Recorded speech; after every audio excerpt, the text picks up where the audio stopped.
is the sacred center of this great and storied institution, the Great Hall.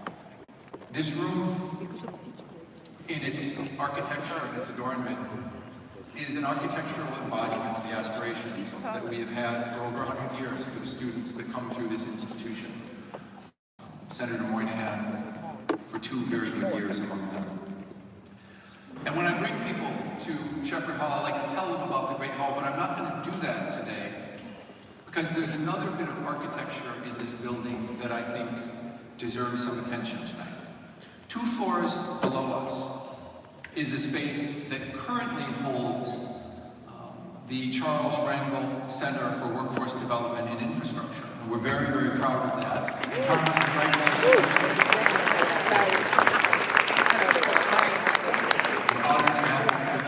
Congressman Esfiat is next to him, who is one of our great supporters and benefactors for that initiative, and we're glad that he's with us today.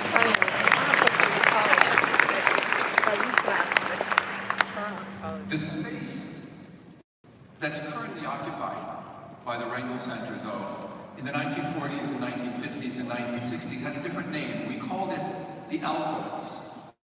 And indeed, down there were archways in this long basement. And at those archways were tables set up, and different groups of students had ownership, preliminary, provisional ownership of those tables, and they defined themselves. They defined themselves by their beliefs. And so down there you would find the communist table, and the socialist table, and the democratic table, and a republican table. And eventually there was a neoconservative table, because the neoconservative movement came out of the debates that happened in the alcoves downstairs. And students would leave classes sometimes from the South Campus, south of 135th Street, and they would run to make sure that the tables in their alcoves were never unpeopled, that there was always somebody at a table willing to engage in argument and debate. And in some ways, that spirit of engagement and debate and intellectual excitement among the student body defined what it meant to be a City College student. And in my current job, I spend lots and lots of my time talking to older alumni who say that experience made them tougher, scrappier, more able to deal with people they met when they left City College. In fact, about 3 years ago, we were doing a program at the Jewish Museum downtown, a program about the relationship between City College and Jewish New York. And one of our great graduates, Vivian Gornick, was talking with a panel about their experiences in the classroom, and all of the other panelists were talking about how great their professors were, how wonderful the instruction was. And Vivian kind of shrugged and said, I didn't think my professors were that great. They were okay. But what made us smart was the alcoves, because we fought over everything. In fact, the film, maybe some of you have seen it, about the origins of the neoconservative movement is titled Debating the World. That's what it meant to be here. And so I say that because as a student, Senator Moynihan surely spent time in the alcoves, surely was part of a table, surely defended his positions. And that spirit of open, energetic, impassioned debate is one of the cornerstones of why we thought the Moynihan Center had an important place historically and in the future at City College. Because I know that when Shelby White and the other supporters of this project came to us with the idea of a Moynihan Center, part of that idea was that we have run the risk in the last years of losing our capacity to engage one another in debate. And so even though the Moynihan Center will be established 5 floors up from here, in what used to be the Colin Powell Center, its true spirit exists 2 floors below, in the alcoves, and what the experience of the alcoves meant for generations of City College students. There's a second element of Senator Moynihan's life that we hope to recapture in this center, which is the ability to use the resources and the intellectual capital of the university in public life. And for too long, the expertise itself has been devalued in our public conversation. And so the ability to knit the expertise of the university with the wise thought about how we should guide and shape our society is another animating feature of this center. And so those two elements, the willingness to engage in debate, so fundamental to this institution, so fundamental to that generation of leaders of which Senator Moynihan was a leader, and the positioning of an institution like City College in the resolution of the most important public problems that we face are united in this center. And so it is a great honor to be able to welcome you to the inauguration of the Moynihan Center at City College. One of my jobs is to acknowledge the public officials that are here today. I've spoken about Congressman Rangel, Congressman Espiat. Al Taylor, our great assemblyman, is also here. We're honored to have him.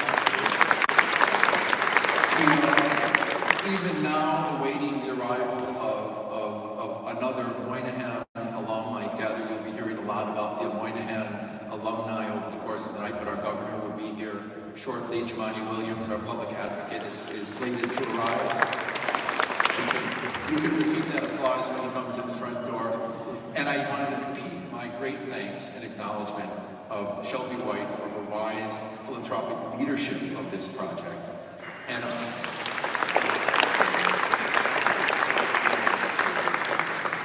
of course, the entire Moynihan family, but most especially Liz Moynihan. We are so honored. We are so honored to be present here. And we will do everything in the power of this institution. It is a powerful institution to bring honor, more honor, to the name and reputation of your late husband. He meant so much to so many people that are here, and we are honored to be able to inaugurate this center. So, thank you for coming tonight. Welcome to City College and the Great Hall. It is now my tremendous honor to introduce my boss, the Chancellor of the City College of New York, Felix Matos Rodriguez. I'm a little unusual at CUNY. I've been at this college for 32 years, and I've done everything from assistant professor through to president. And the only person that makes me not unique is our current chancellor, who's pretty much done the same thing through the years. Professor, center director, community college president, senior college president, and he's got some current job right now. Oh yeah, my boss, the chancellor, Felix Matos Rodriguez.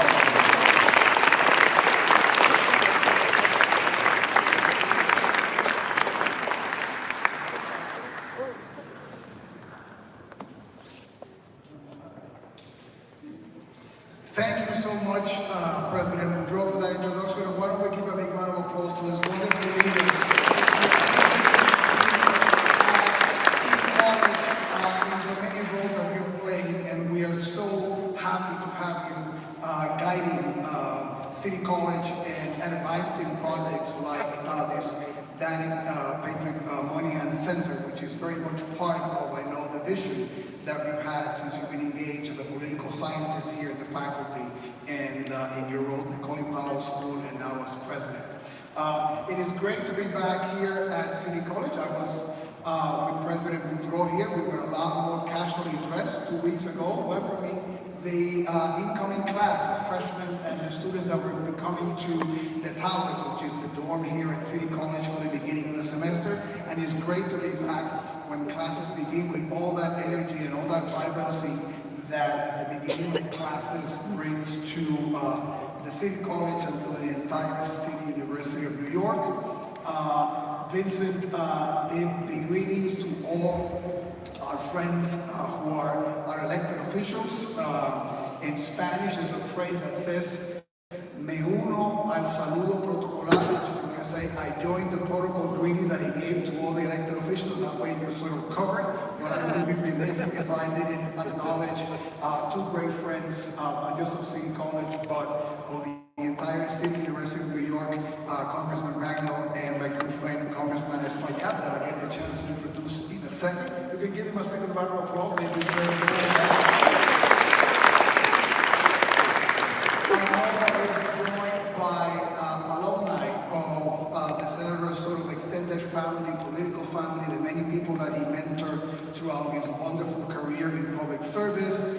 Deputy Secretary of Transportation, Trottenberg, and MSNBC's Lawrence McDonald, both of whom had the privilege of working as aides to Senator Moynihan, and have been so much part of the work here at the center. A welcome, my gratitude and my respect also to Ms. Moynihan. Thank you so much for being here with us today. I hope that you feel proud about the work that is being done here and the legacy that it keeps of your husband's great work, not just in New York City, but in the entire United States. To the folks that are going to make things happen at the Moynihan Center, the Dean of the Colin Powell School, my good friend Andy Rich, who's over there, I think getting ready for the governor to arrive and on double duty. The Executive Director of the Center, Professor Carlo Imersini Assetti.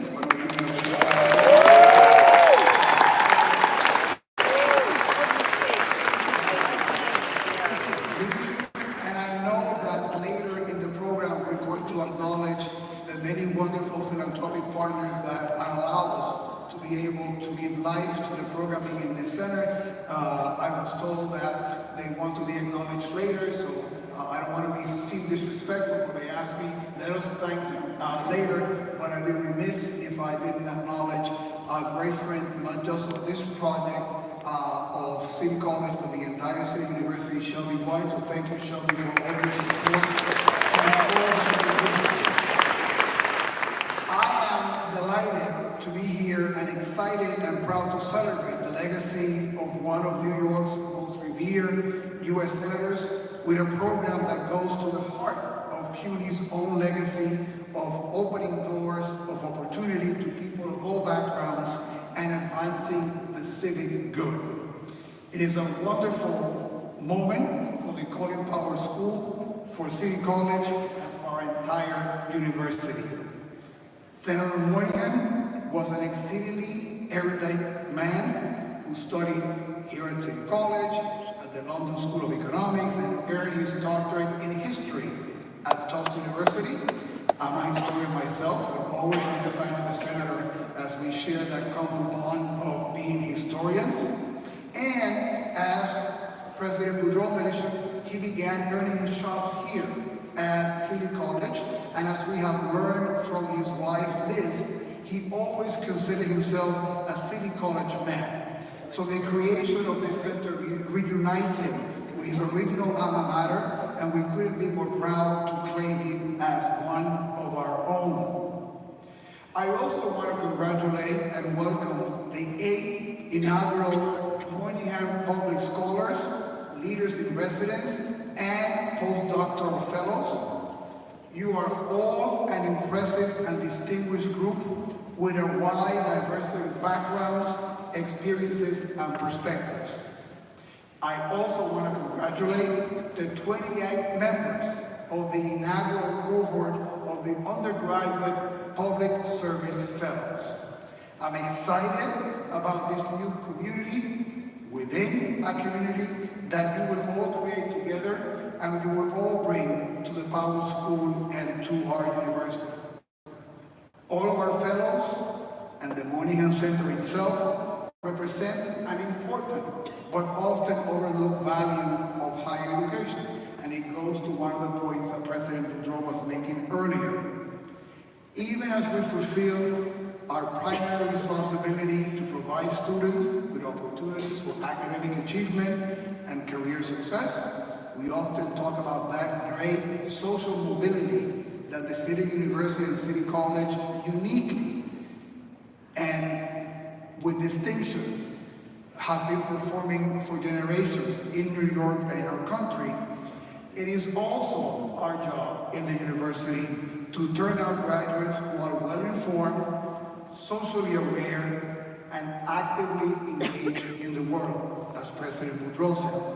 And as many of you have often heard, the importance of CUNY as bringing social mobility and being part of the American dream machine, I'm also very proud of what I call civic mobility, right? Which goes back to that capacity to be able to understand our democratic institutions, to participate, to be able to be knowledgeable about debates, about issues, to be able to bring the best of policy and information to inform all of that, right?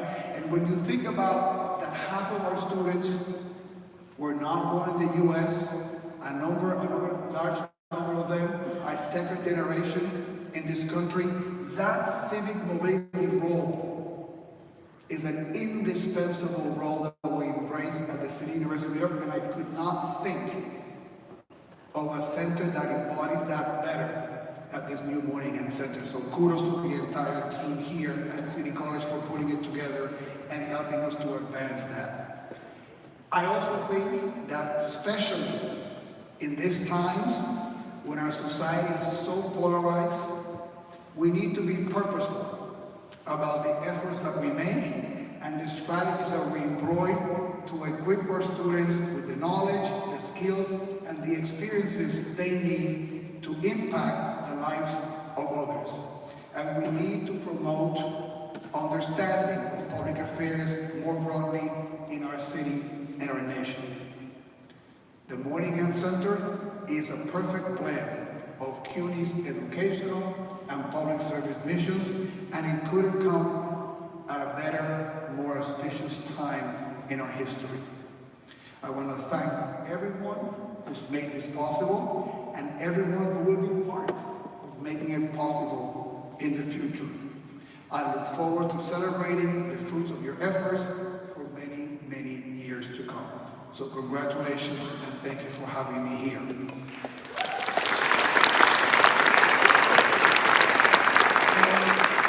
Now it is a distinct honor of mine to introduce the next speaker, someone who is extremely well known to the community here in City College, but also who has been a long-standing CUNY citizen.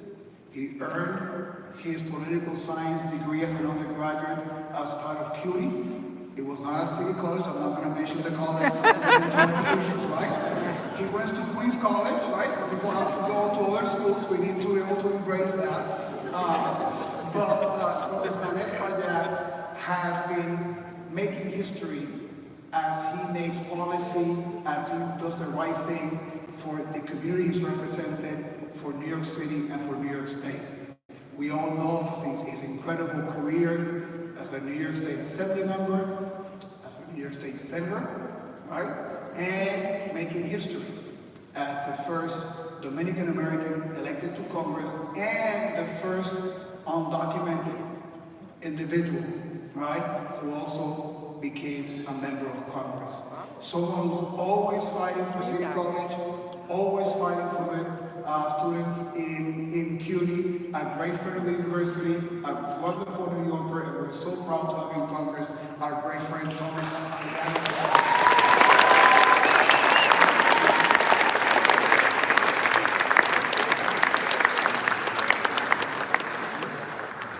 Thank you, Chancellor. Not for telling everyone that I went to Queens College, but thank you for your words, and President Boudreau. And you know, when my late father was a working class immigrant, and when I tried to explain to him that I was going to Queens College, he looked at me, he said, "What are you studying, son?" I said, "Pop, I'm studying political science." And he looked at me and he says, "You're gonna spend all that money to become a communist?" I said, "It's a science, Dad." He goes, "How are you gonna support your family leading strikes and burning tires?" And sure enough, I met the great Michael Harrington at Queens College, who was a mentor. Made me read 2 volumes of Das Kapital. But this is a majestic place, Congressman Rangel. When I was a state senator, we landmarked West End Avenue.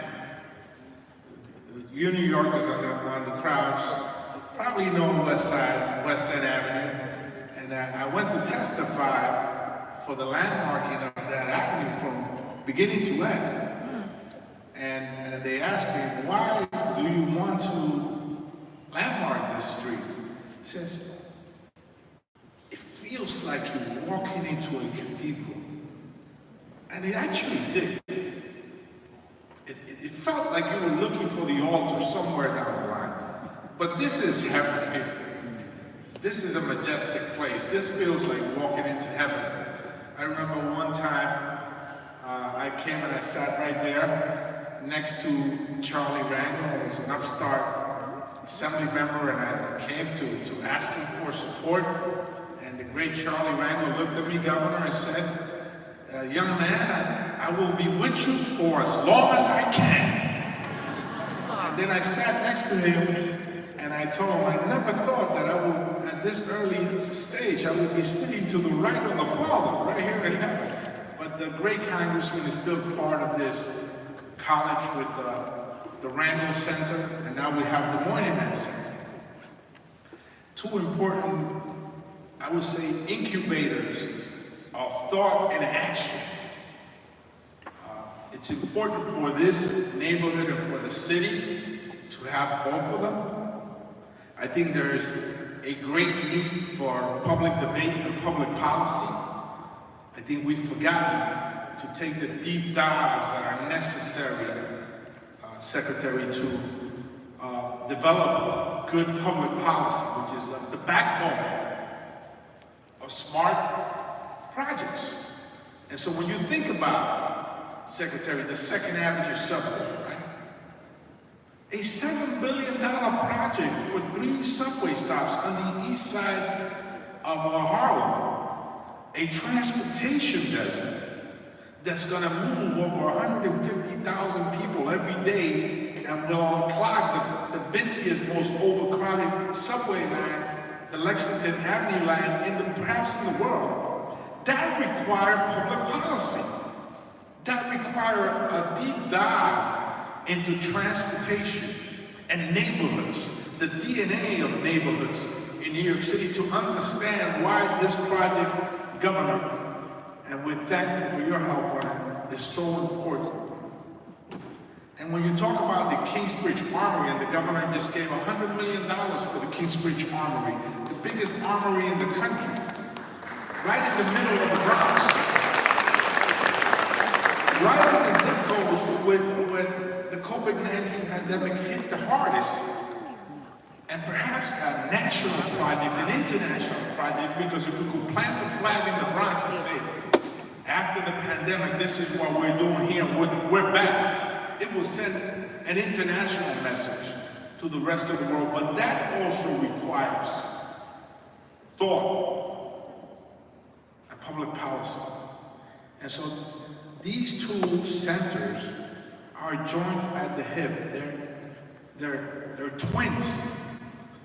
And a senator and a congressman of great stature, both of them, are right here in this home of learning. So to me, it's a privilege to be part of it, to be helpful to this college, the president, which has led this college and is looking way ahead of the curve with initiatives that will connect young people to the jobs that will be available today and tomorrow. And so as we work on the 2nd Avenue subway, as we work on the Kingsbridge Armory and the Gateway Tunnel and other major infrastructure projects, it is places like this that will generate and guarantee the workforce that will bring our city to another level. And so I thank you all for your efforts. I know that there are a couple of Moynihan graduates here. Polly Trottenberg, who's our Deputy Secretary of Transportation, and she did a tremendous job here as a commissioner. We did some bus lines together, I believe, select bus service.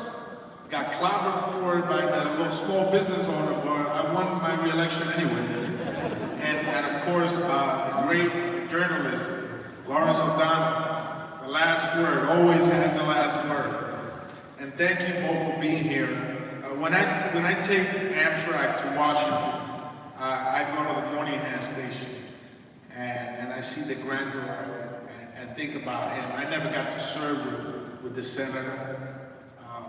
you know, I read about him, and of course, I follow his work closely, but he was a great New Yorker, as is Charlie Randall, and they make us all proud. And that's why New York City is the center of the universe.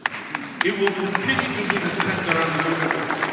And it will give other young boys that came from a Caribbean country that wanted to play third base for the Yankees the ability to now walk the halls of Congress. And so I thank you for inviting me. Governor, thank you for being here. And we'll continue to support this important center that is emblematic of New York City and New York State. Thank you, and keep the faith.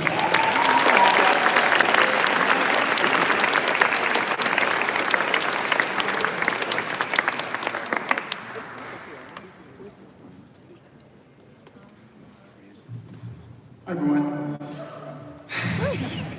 My name is Mike Miller. I'm the Managing Director of the Moynihan Center. It's really a pleasure to have you all here today.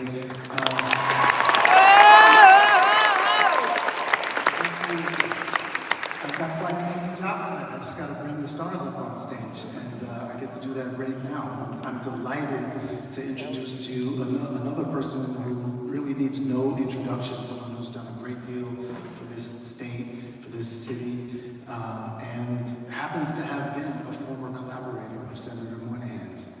We know she has an extraordinarily busy schedule, and we're grateful that she took out some time on her day to be with us today. Ladies and gentlemen, please join me in welcoming Governor Kathy Hochul to the stage.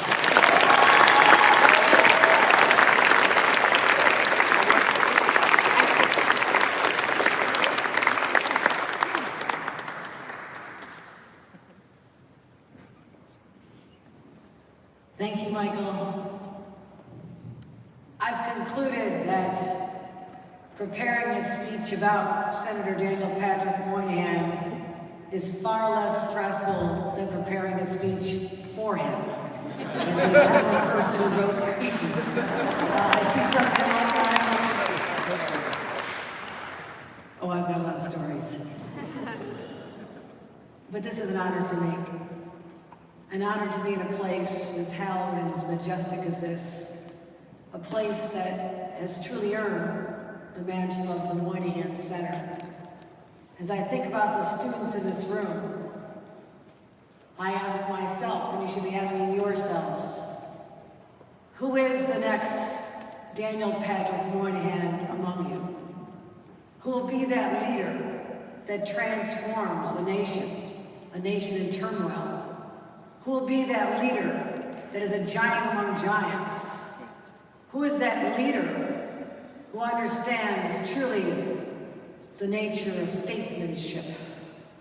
Because I lament the fact that this generation has not seen many visible examples of this in our time. Indeed, they've seen the opposite.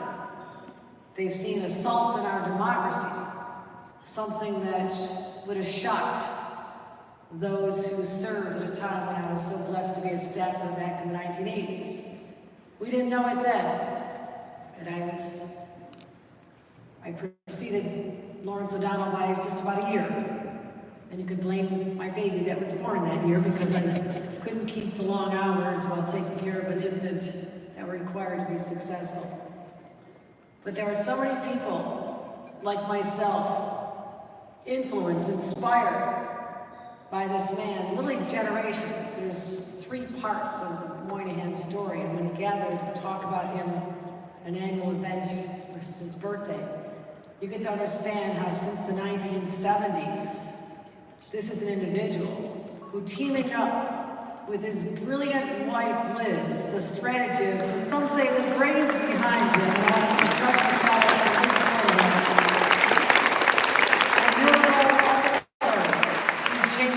projects of history, Liz. But in the 1970s, what was I doing? I was this nerdy high school kid who somehow liked politics. I didn't have parents involved. My parents used to live in a trailer park.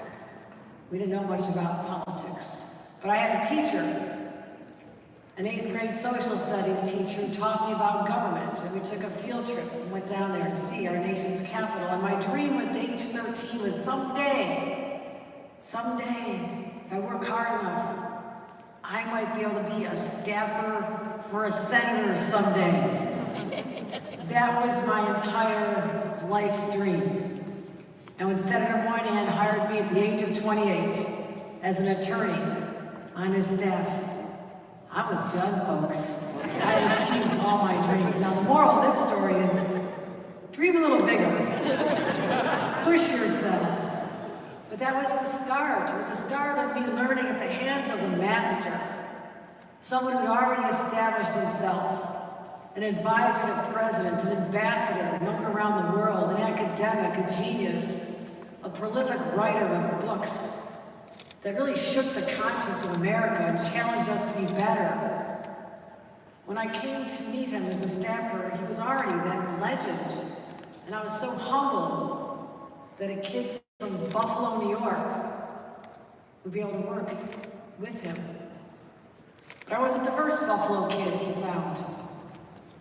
We all honor Tim Russert, an individual who I worked with on Senator Moynihan's first campaign in 1976. Again, that nerdy high school kid, loved politics. Took an hour bus ride by myself downtown Buffalo, put my 50 cents in the driver's hand and said, I'm going to Buffalo, I'm going to work on a campaign, I'm real important. I was 16 years old. But I helped him get elected in one sense. I don't think our paths crossed often, but I felt I was in the presence of greatness even then. But when he was elected to be a senator, I never dreamed that a few years later, after a few starts doing other things, I'd actually be able to join him in Capitol Hill. He changed my life in many ways. He reminded me of the power and nobility of public service, the purity of it, when it's done right. It changes policies. You heard the Congressman, Adriano Espaillat. And I want to acknowledge him today because this would have been the first time you didn't hit me up for money for the 2nd Avenue subway. You did not disappoint me. You did not disappoint me. I mean, listen, he's looking at me, $7 billion. We can do this, right, Governor?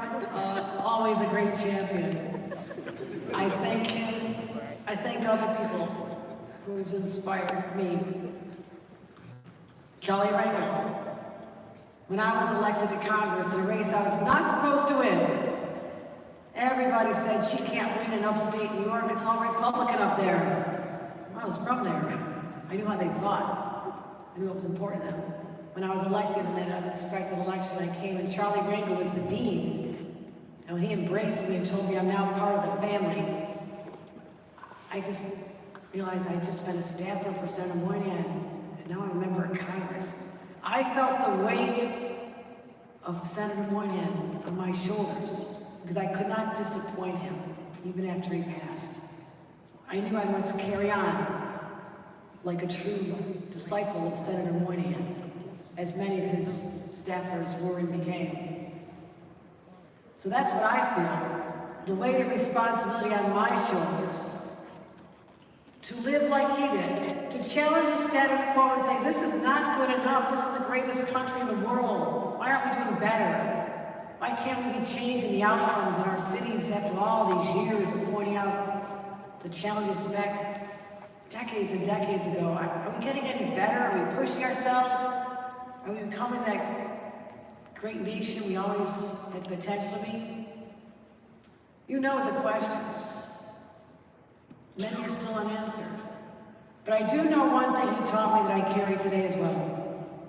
What it's like to collaborate. And he really was a statesman at his finest, but collaboration.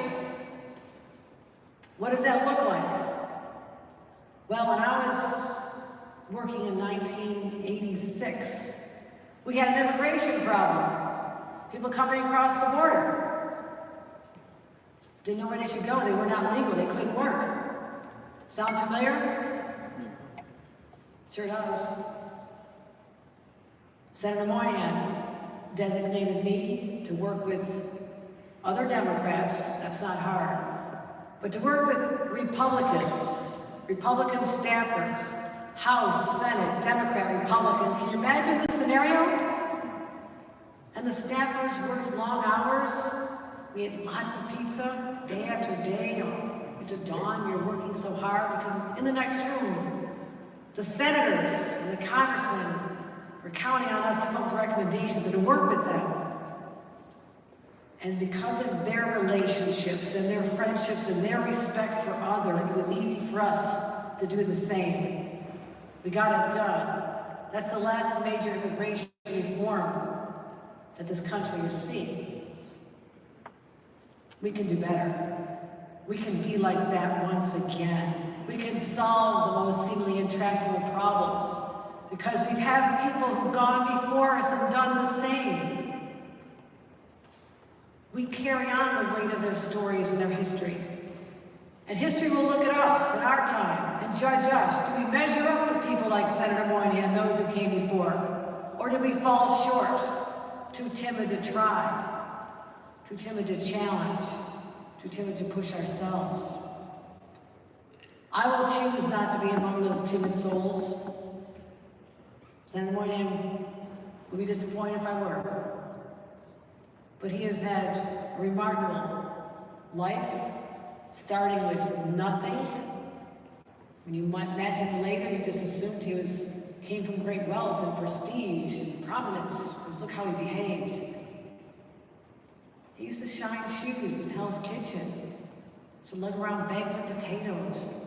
And you know what changed his life? This institution changed his life. It gave him a chance to understand what formal education was all like, to push himself, to see other people who want to make themselves better by showing up in a classroom. That changed his life, otherwise he could have been a longshoreman the rest of his life. Nothing wrong with that. My Irish uncles were longshoremen too. But they didn't have a breakout.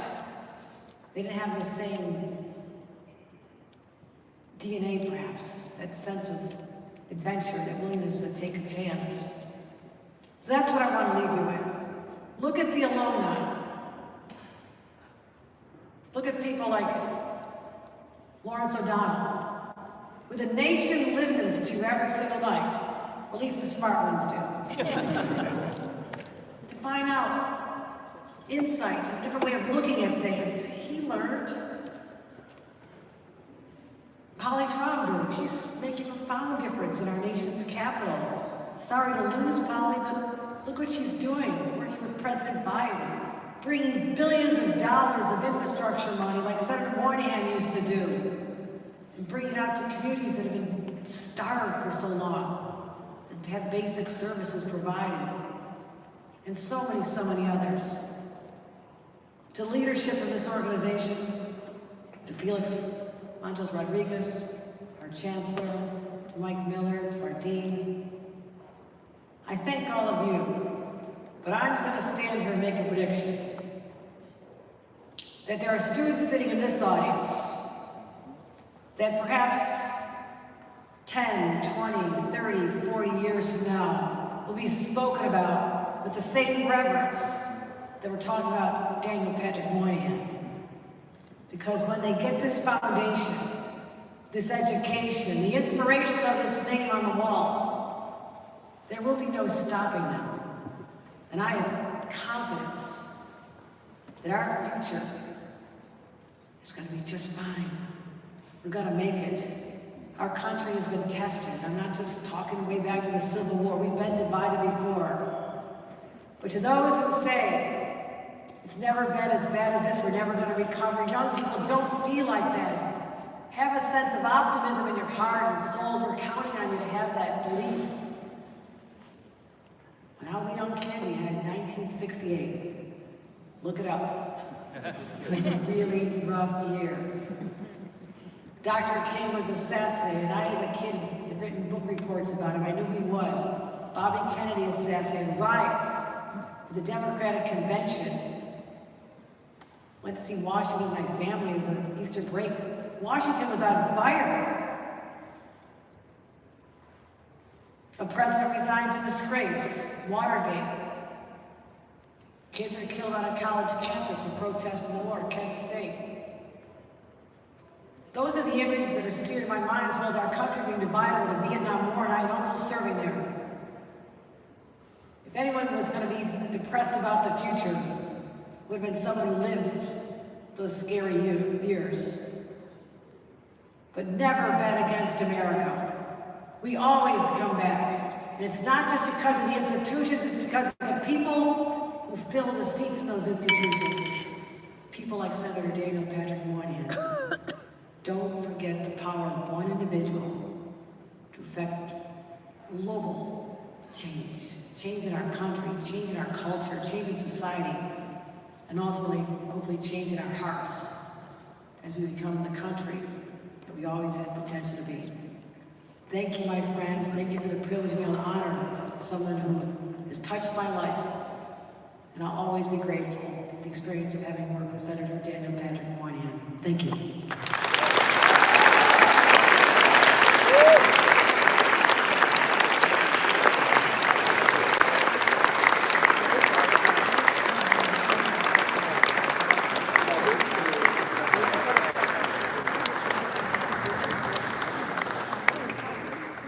Thank you very much, Governor Hochul, Congressman Espaillat, Chancellor Matos Rodriguez, and President Boudreau for your kind words and for your support for the Moynihan Center. And thank you all for being here today. I am Carlo Invernizia Sedi, the Executive Director of the new Moynihan Center at City College.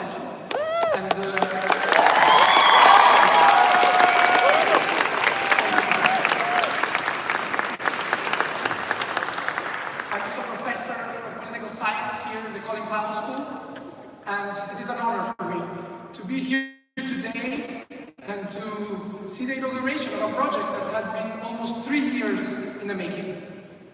What I want to do over the next few minutes is tell you a little bit of the background history of this center, in part as a way of articulating some of the core ideals and goals that animate it, but also as a way of acknowledging and thanking some of the key people and institutions that have helped make it possible. The original idea to create a new academic center dedicated to honoring the legacy of the late Senator from New York, Daniel Patrick Moynihan, at City College, came from the Leon Levy Foundation, and in particular from two of its current trustees, both of whom had a close relationship with the Senator, and whose friendship with each other remains at the heart of the whole endeavor. Elizabeth Moynihan and Shelby White, who are here tonight.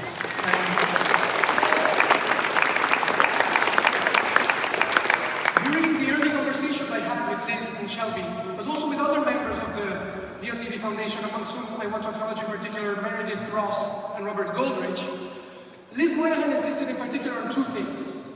First, that the purpose of this new academic center should be to forge the next generation of public service leaders in the spirit of her late husband, whom, as you either know or are learning, was an extraordinary figure, of which we sorely need more like today. But second, that this new generation of public service leaders should come from City College. Not just because this was Senator Moynihan's alma mater, but also because today's students at City College are in many ways analogous to Senator Moynihan himself when he first enrolled here in 1943. That is to say, working class kids, often with immigrant or minority backgrounds, but also an ambition to change the face of this nation. The idea for the center was immediately received with great enthusiasm and an incredible amount of support by President Boudreau and all of City College's administration. In this regard, I would especially like to acknowledge and thank the Dean of the Colin Powell School, Professor Andy Rich,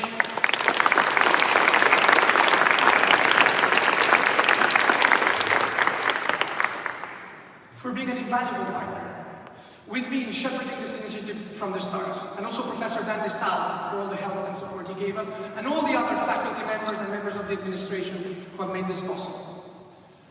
After securing internal administrative support, Dean Rich and I embarked on a mission to develop the core programs of the center by obtaining input from a variety of outside sources. And the first port of call was the existing network of Moynihan alumni and friends, many of whom are here tonight.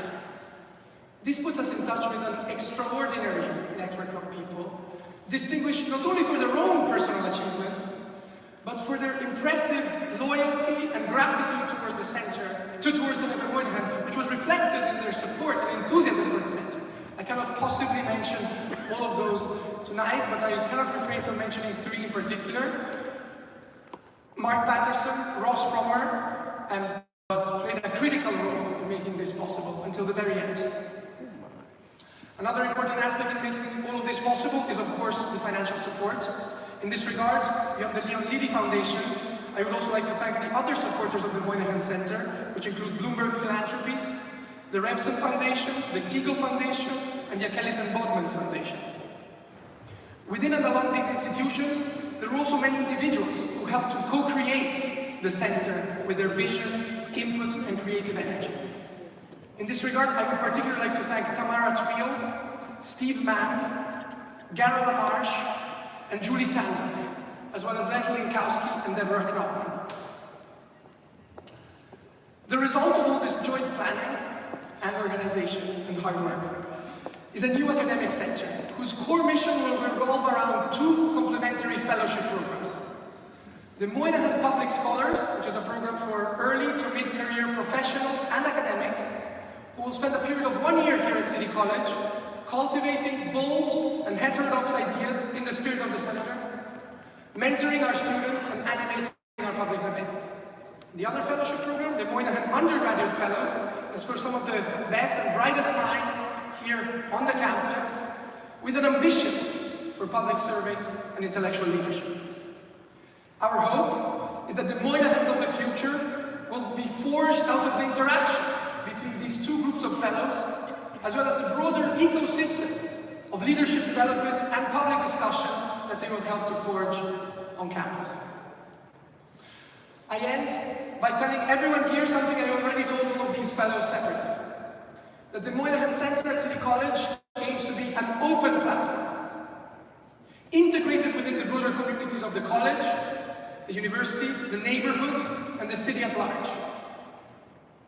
For this reason, everyone here today, and those who aren't, I want to welcome you into the center. I want to invite you to bring us your ideas and your transformative ambitions. We will do our best to engage with them and to hope to help nurture them in the spirit of open but also frank dialogue, which was a characteristic of Senator Moynihan himself and also of this venerable institution. I end by leaving you to see a short video we have prepared that aims to encapsulate the spirit of this mission in a visual and hopefully more lasting way. Thank you very much for being here.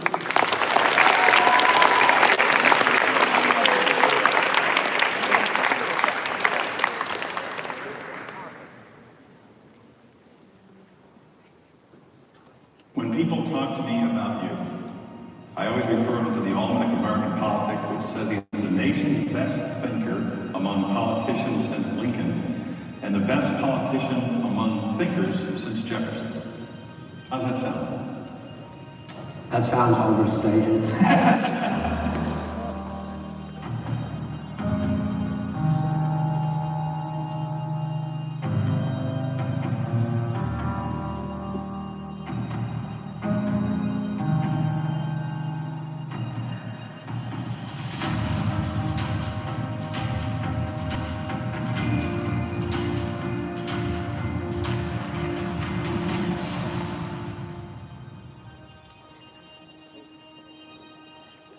Daniel Patrick Moynihan got his start here at City College.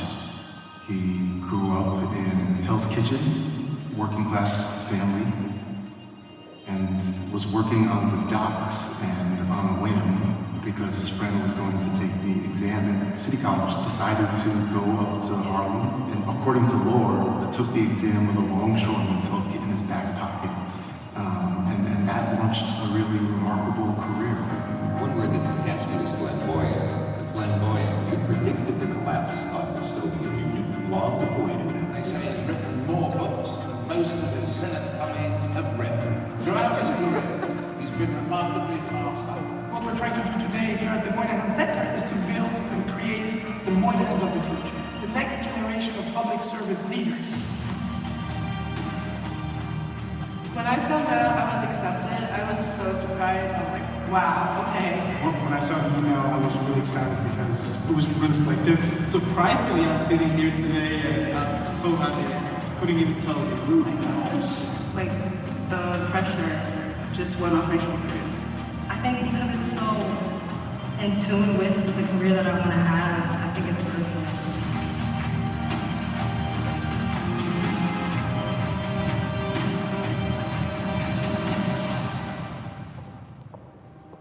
Well, I was thrilled when I got the call that there was going to be a setup at Moynihan.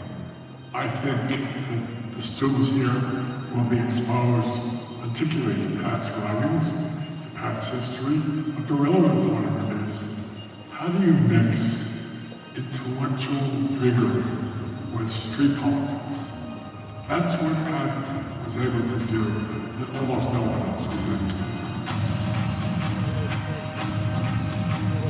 Senator Moynihan was a lifelong professor at the highest level at Harvard University. He was a lifelong public servant, again at the highest level in the White House and the Senate, and he was a great popular communicator. And we hope that the Moynihans of the future will be able to navigate through all of these spheres.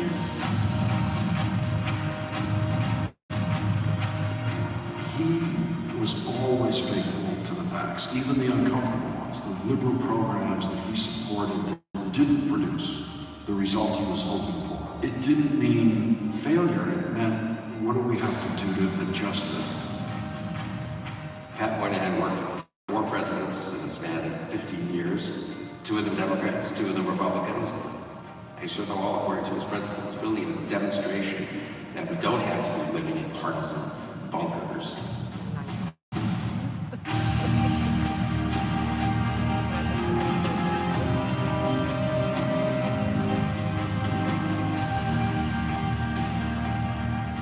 The names may be different, the ethnic backgrounds may be different, the genders may be different, but if you go back, and get my math right here, 80 years, it's him. The center serves students from working class families, from immigrant families, first-gen college students, and having a cohort of public servants who are representative of American society as it exists today in its diversity and complexity and new ideas. This is how nations grow.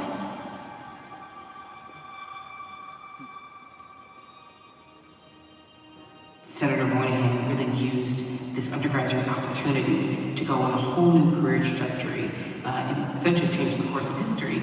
It's really important that someone who is in college for the first time, is the first member of their family, to help them see and understand and believe that they too can change the course of history, not just their own personal history, not just the history of their family or the history of their community, but like the history of New York or the United States or beyond. It's an honor and a privilege to help someone along that journey.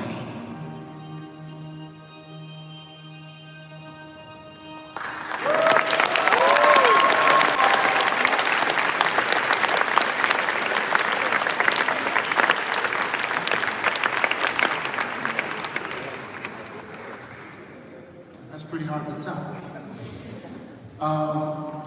Hi everyone. I've got a few more people I'm going to introduce tonight to speak. But before I do that, I want to introduce or to acknowledge some really extraordinary people who are in this room today. And those are our very first cohorts of Moynihan Fellows. We're a bit tight on time, so I'm not going to be able to give each one of them a proper introduction, but we're honored and privileged to have their names associated with ours. And I'd like to take this opportunity to call those names out as we're gathered together here today. So if you know these people, if you know their name, feel free to clap. If you don't know their name, feel free to clap even louder. Leading off are our inaugural Moynihan Public Scholars, who we are just elated to have with us for an entire academic year at City College. Dr. Christina Greer.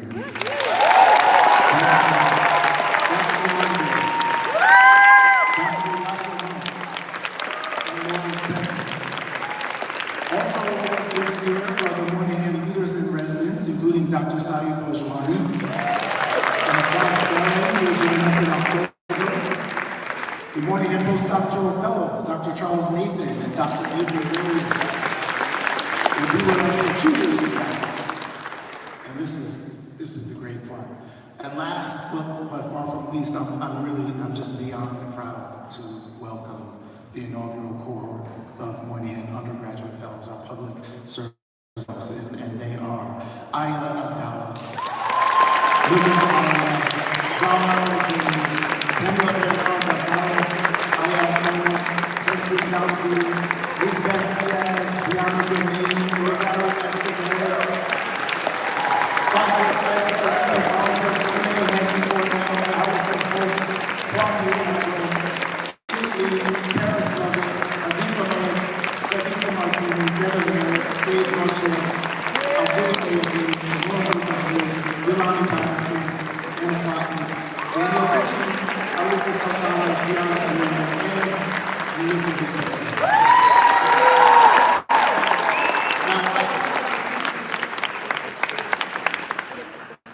If I just called your name, would you please just stand up for a moment and let everybody know?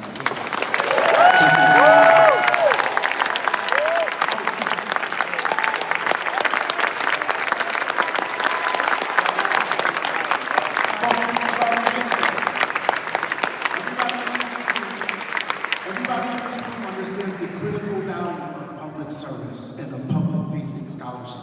They know that public institutions like the City College of New York can and must give us the next great generation of public service leaders, and you're looking at the first crop right here.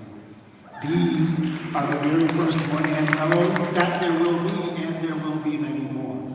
So we thank you for choosing us, we congratulate you, and we are chomping at the bit to get started. And with that, I'm really happy to introduce the next speaker in our panel. Folks in this room should be familiar with this person, because I don't think there's any group of people who has more or more strongly formed opinions about public transportation than New Yorkers. And Polly Trottenberg is the Deputy Secretary at the U.S. Department of Transportation and Acting Administrator of the Federal Aviation Administration, prior to which she was New York City's own Transportation Commissioner. And we welcome her back. Also of note, she began her career working as a Transportation and Public Works Legislative Aide for Senator Moynihan. So please welcome me in joining me in welcoming Deputy Secretary of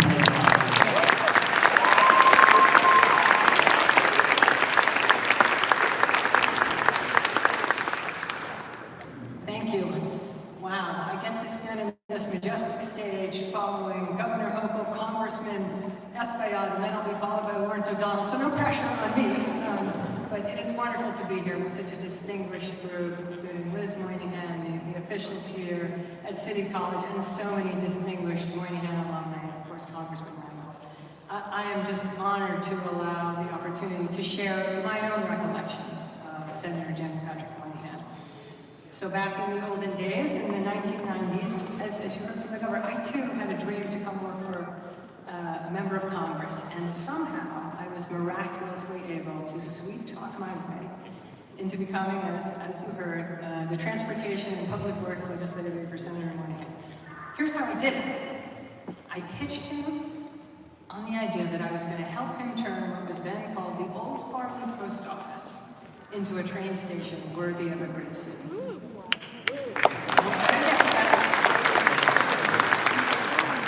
And going to work for Senator Moynihan, as I think you're going to hear from a lot of people on the stage, it was a dream come true for me. As an American history major, as an American transportation buff, and as someone who had a World War II veteran father who rose from poverty in Rochester and was proud of his own intellectual accomplishments, much like Senator Moynihan. And little did I realize how profound the experience of working for Senator Moynihan would be for me, and how much it would translate into my career as a high-ranking official at the U.S. Department of Transportation and as this city's Transportation Commissioner for 7 years. Back when I started with Senator Moynihan, the Farley Post Office project was really mostly just a gleam in his eye. But like so many of his ideas, it eventually came to pass. And some of you who worked for him know Senator Moynihan had a great quote when you met with setbacks. He would always say, "This work is not for the short-winded." And I would say, remember that, it's important in public policy. So I have to say how much I love dedicating this center to the Senator. It is a wonderful tribute to him and, of course, to his beloved wife, Liz Moynihan, his partner in all things. And I think, as we've heard, and as many of you in this room know, I could just give the Senator Moynihan thinker, teacher, historian, diplomat, writer, politician, practitioner, brand theorist. He had an ability to see trends and patterns and the bigger picture in so many things, from healthcare costs to the breakup of the Soviet Union. As a staffer, we found him hilarious, erudite, intellectually playful, and truly full of surprises. And as you heard from the governor, I particularly loved his collegiality and his bipartisanship in the Senate. I really learned that as his youth. It was a wonderful, wonderful opportunity to learn. He could be a challenging boss. He was opinionated and he could be demanding, a little persnickety. I think as you heard from the governor, if you were writing a speech or a memo where he asked you a question, you better get it right. I've seen him make grown men cry on occasion, but as we know, getting the chance to learn from him was an incredible opportunity. Just a vignette, every August, the senator collaborated with the Kennedy School to write what was called the Fisk Report, which was a fascinating analysis of the balance of payments between the federal government and all the 50 states. And it would show that states you might expect, like in Alaska or New Mexico, would on balance receive a lot more in federal funds than they paid in. And for the tri-state region, for New York, New Jersey, and Connecticut, it was the opposite. Every summer, the senator would write an essay to accompany that report. Just one summer when I worked on that report, this was really over the span of about a month, he wrote about the history of the federal gas tax, New York's debt crisis, the great compromise in the design of the U.S. Senate by the Founding Fathers, the undercount of the U.S. Census, and about 10 other topics. And needless to say, this report was incredibly impactful in some of the debates in Washington. I'll just, an interesting note, the Fisk report sadly really ended when Senator Moynihan retired in 2001. And I think it was one of the signs we'd entered a bit of a different era. An era where elected officials, often had to spend their summers campaigning and fundraising and now having to tweet, and didn't have, I think, the opportunity Senator Moynihan had to sit down in a beautiful little schoolhouse during the month of August and think and write. And what a tremendous benefit it was for the country. As I think you've also heard, Moynihan was also a practitioner. He did help deliver for New York on mass transit funding, on dollars for New York's hospitals, in tax and entitlement policy, and on efforts to reduce poverty and inequality. He understood politics and coalition building to be equally as important as the ideas and the writing. And he did love this city. He loved New York, he loved Buffalo, and he loved a lot of cities around the country. One thing I'll note during my time working for him, I was actually moved by how much he also cared about the city of Washington. A city, frankly, that most members of Congress are kind of indifferent to or perhaps even demonize. He loved cities, and that's what drove him to shepherd through what became one of the most influential pieces of transportation legislation in American history, something that helped shape my career called Ice-T. He helped the U.S. turn away from what had been really often a destructive federal highway policy, tearing through the heart of so many cities. He started the process of steering more dollars to mass transit, as you heard from the congressman, and really turning the page in American transportation policy, starting to make it smarter and greener and more equitable. And I have to say, his visionary work there, it shaped my career, and I think it shaped the careers of many others. He really did see cities as laboratories and places where we could see progress and make great policy. And I know you're going to get to do that here at City College. As you heard, another part of Senator Moynihan's legacy was his extraordinary alumni, so many of whom went on to their own distinguished careers, first and foremost our governor, and I know the senator would be proud of her bold leadership. Judges, academics, authors, and journalists, of course, including Lawrence O'Donnell, who teaches me something new every time I watch his show. And these alumni, they deserve their own measure of credit for his success and for spreading his legacy far and wide. And I know for all of us who are in this alumni circle, we look forward to collaborating with all of you at the Moynihan Center for the years to come. I'll end my remarks where my journey with Senator Moynihan started all those years ago. His vision to turn the Farley Post Office into a glorious new train station.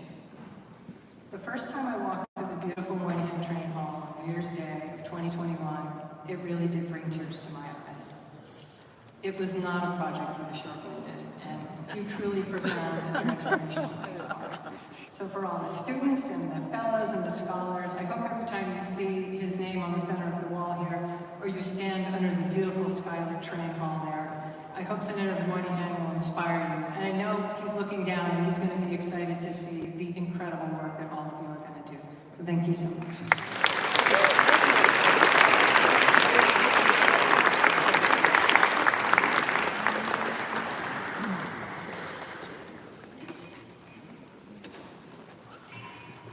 Our final guest of the evening is yet another one who needs no introduction.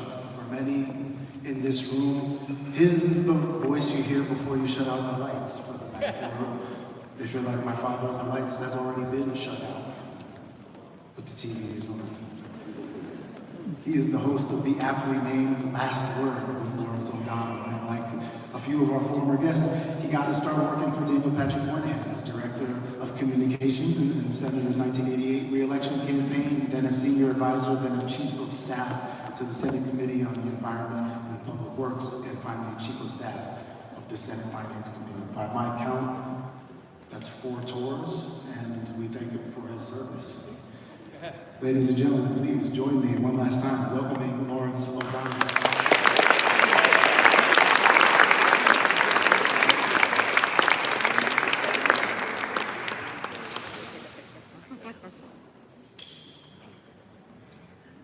He would be so happy.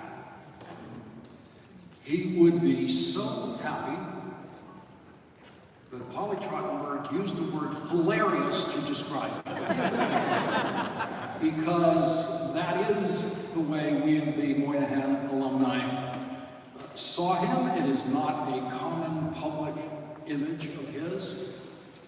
One day, a few months into my first tour of service, which was in the Moynihan campaign of 1988, where Liz Moynihan was the campaign manager, delivering 67% of the vote in the state of New York. One day, apropos nothing, as can happen with Liz, she said to me, "You know why I married Pat? You know why I married Pat? Because he's so funny." And at that point, he was still more intimidating to me than he was funny. But 6 months later, I got it. He would be so happy that his dear friend Shelby White helped make all of this happen.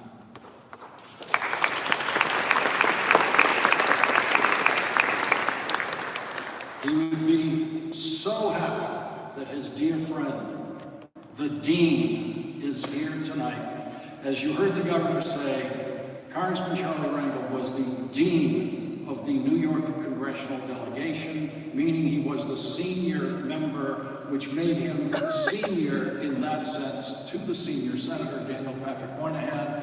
And when we were struggling in the Senate, after having figured out how to get something through the Senate and wondering how would we ever get this through the House, Chairman Moynihan would say, "Well, let's go see the Dean." And we would go over to Charlie Rangel, and Charlie would begin to solve the problem, and it would all work out in the end as long as the Dean was working on it. He would be so happy that the love of his life, Elizabeth Brennan Moynihan, is here at the inauguration of the Moynihan Center at the City College of New York, the college that opened its doors to that young longshoreman in 1943 who worked as a shoeshine boy in Times Square when he was climbing through the grades of the New York City public schools on his way to graduating from Benjamin Franklin High School in Harlem. If City College had not opened its doors to Pat Moynihan for free, as it was for everyone, then Pat Moynihan might have had a long career as a very thoughtful, witty, and wise longshoreman. But City College did welcome Pat Moynihan into higher education, and he soared. I knew none of that Moynihan personal history when Liz Moynihan, our campaign manager, hired me as a sort of press secretary in the 1988 Moynihan re-election campaign. I knew Senator Moynihan had served in the cabinet and sub-cabinet of 4 consecutive presidents, beginning with President John F. Kennedy. I knew he had served as ambassador to India. I knew he had been ambassador to the United Nations. And I knew that in the middle of all of that, He was a tenured Harvard professor, and I stress tenure because Liz Moynihan got him tenure. Liz Moynihan was very disappointed to hear from Pat that Harvard's offer did not include tenure. Then Liz got involved, and Professor Moynihan got tenure. Pat Moynihan's bow tie and professorial manner and tweedy look gave many of us the impression that he came from a long line of senators and Harvard professors. No, his mother was a bartender in Hell's Kitchen when her boy was shining shoes in Times Square. I had actually thought that Daniel Patrick Moynihan had a sort of Connecticut gentleman air about him, so when I discovered he was a New York public school kid, I had the only good idea that I had for his 1988 campaign, which was announcing his re-election campaign in front of Benjamin Franklin High School, which still stands so proudly today over there on the East River. Maybe, just maybe, some of the students looking out the window that day at the tall white man speaking to a small crowd of reporters saw in him how far they could go in this world. When Senator Moynihan was chairman of the Finance Committee and I was the staff director of the committee, we had many Senate confirmation hearings to run at the beginning of the Clinton administration. We had confirmations to run in the Treasury, in Health and Human Services, U.S. Trade Representative's Office, and others. And so there came a day when one of the nominees for an assistant secretary of was making his official visit to the chairman of the committee, which they all had to do at some point. And so it was just the three of us in the senator's office. And this was a professor from Harvard who was coming down to be an assistant secretary. Pat Moynihan, of course, knew the system, which was you could maintain your tenure at Harvard if you left for 2 years. But if you went more than a day over 2 years, you would lose your tenure. So he knew that the assistant secretary sitting before him would be gone in 2 years, and there would be another nominee sitting in front of him. And he very much respected this professor's work and thought he was going to be very valuable to the administration, and they had a great Harvard graduate level seminar discussion for an hour, of which I understood a tiny fraction, at the end of which Senator Moynihan said, well, you know, there's no sense getting involved in any of this if you're not going to be here 30 years. 30 years. Charlie Rangel stayed at it a lot more than 30 years. Kathy Hochul made the 30-year commitment. Polly Trottenberg made the 30-year commitment. There are people in this room who will do the 30 years. Senator Moynihan would hope that this Moynihan Center will help foster that 30-year commitment to public service. Pat Moynihan was always working on a 30-year time horizon and seeing into the future more clearly than most. As you have heard, he predicted the collapse of the Soviet Union decades before it happened, when the CIA was still believing that the Soviet Union would last forever. He worked on the design for Moynihan Train Hall decades before it was built, as you have heard. And he spent those decades working with federal, state, and local officials trying to get it done. He would be so happy with Moynihan Train Hall. It is exactly what he always told us that it could be. For many years, he and Polly were the only ones who could envision it, even after he got architects to create a detailed scale model of what is there today. In the 1990s, that model was created. Everyone agreed it was beautiful, but no one believed it would ever be built. Except him. He knew. And he knew it would take decades. He would be so happy that the highest ranking member of the Moynihan staff alumni is now the governor of the great state of New York, and that she was here at City College for the inauguration of the Moynihan Center. Now, you've heard that phrase, Moynihan alumni, used by me, used by Polly, used by the governor.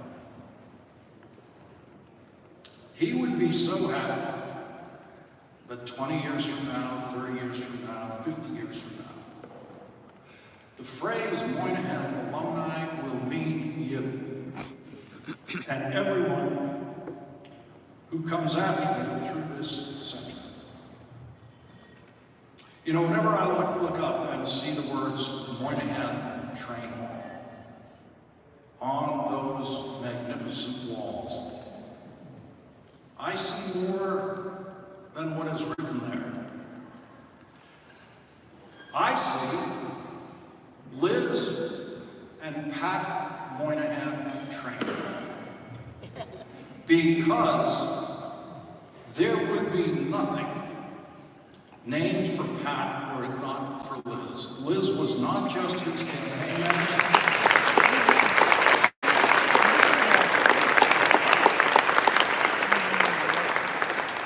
Liz was not just his campaign manager, she was his career manager.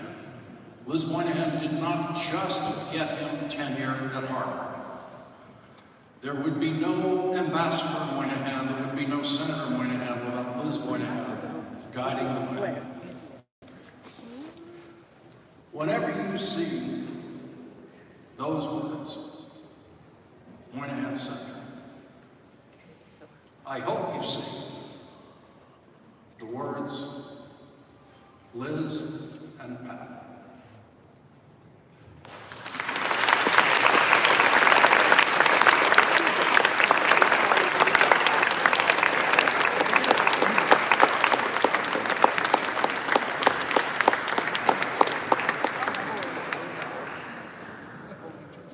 Seconds, folks. I want to just take a few people who weren't up here on stage, but without whom, like, this doesn't happen. And those are the folks who work for the Moynihan Center. They include Selena Rodriguez, Adrian Cannon,